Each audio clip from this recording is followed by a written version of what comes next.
এক এক করে খুলে নেওয়া হয়েছে ১৪টি সিগন্যাল পয়েন্ট মেশিন, মোটর, কেবল সহ প্রায় সব গুরুত্বপূর্ণ যন্ত্রাংশ। এছাড়া স্টেশনে ঠায় দাঁড়িয়ে আছে ১০টি খুঁটি, কোনোটিতে নেই সিগন্যাল ল্যাম্প। শুধু এতেই থেমে নেই চুরির ঘটনা। লাইনের সংযোগস্থল থেকে খুলে নেওয়া হয়েছে নাট, বল্টু, slide, chair plate, lock plate ও স্ক্রু স্পাইক। বাদ যায়নি প্ল্যাটফর্মও। ভবনের ভেতর বাইরে থেকে উধাও কেবল, পাখা, বাল্ব সহ বৈদ্যুতিক সরঞ্জাম। ফলে প্রায় সবকিছু হারিয়ে পরিত্যক্ত ভবনে পরিণত হয়েছে রেলওয়ে ময়নামতি স্টেশন। রেল কর্তৃপক্ষ জানায় প্রতিটি সিগন্যাল পয়েন্ট মেশিনের দাম প্রায় ১৫ লাখ এবং প্রতিটি সিগন্যাল ল্যাম্পের দাম ৫০,০০০ টাকা। গত কয়েক মাসে অন্তত ৫ কোটি টাকার মালামাল চুরি হয়েছে। এতে বন্ধ রয়েছে লুপ লাইনে ট্রেন চলাচল, সিগন্যাল কার্যক্রম ও গুরুত্বপূর্ণ ট্রেন পাস।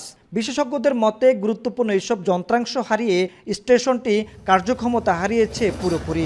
এতে ঝুঁকির মুখে ঢাকা, চট্টগ্রাম সহ পূর্বাঞ্চলের রেলপথে নিরাপদ ট্রেন চলাচল, হুমকিতে যাত্রী নিরাপত্তা। চুরি করতে গিয়ে স্থানীয়দের হাতে এক সদস্য ধরা পড়লেও মূল চক্র ধরাছোঁয়ার বাহিরে। স্থানীয়দের অভিযোগ, এর পেছনে রয়েছে রেলওয়ের অসাধু মহলের যোগসাজশ। ময়নামতি স্টেশন সহ কুমিল্লার ৫টি স্টেশনে ৬৭টি স্বয়ংক্রিয় পয়েন্ট মেশিনের মধ্যে ৩৯টি পয়েন্ট মোটর চুরি হয়েছে।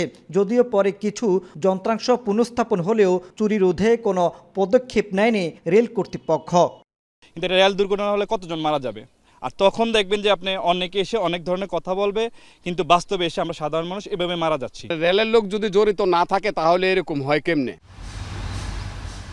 দ্রুত সুষ্ঠু তদন্তের মাধ্যমে চক্রটির সদস্যদের শনাক্ত করে আইনের আওতায় আনার দাবি স্থানীয়দের।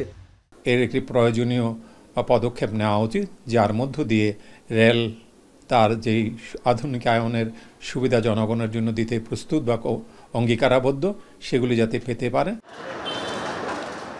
এদিকে চুরি হওয়া মালামাল উদ্ধার এবং চোরচক্রের সদস্যদের আইনের আওতায় আনতেই একাধিক মামলার দাবি রেলওয়ে সিগন্যাল বিভাগের। আর রেলপথ ঊর্ধ্বতন কর্মকর্তারা বলছেন, মামলার পর চোরচক্রের সদস্যরা ধরা পড়লেও আইনের ফাঁকফোকর দিয়ে দ্রুতই বের হয়ে যাচ্ছে আসামিরা। তবে পাহারা বাড়ানোর দাবি তাদের। লিখিত অভিযোগ এবং লিখিত আইনি ব্যবস্থা নিচ্ছি। আমাদের আরএনবি এবং জিআরপিকে লিখিতভাবে অভিহিত করছি এবং আমাদের ঊর্ধ্বতন অফিসারদেরকে জানানো হয়েছে।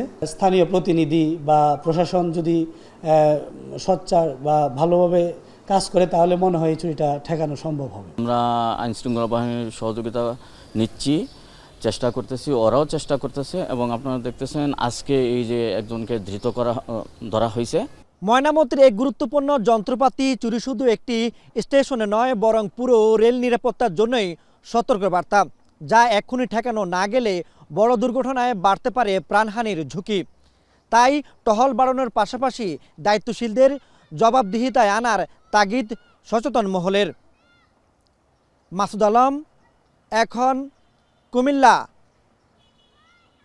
লিলি আল্ট্রাসফট সিরাম জেল, যা গভীর থেকে স্কিনে দেয় ৩ গুণ সিরাম হাইড্রেশন। সিরাম জেল হাইড্রেশনে ব্রাইট থাকো সব সিজনে।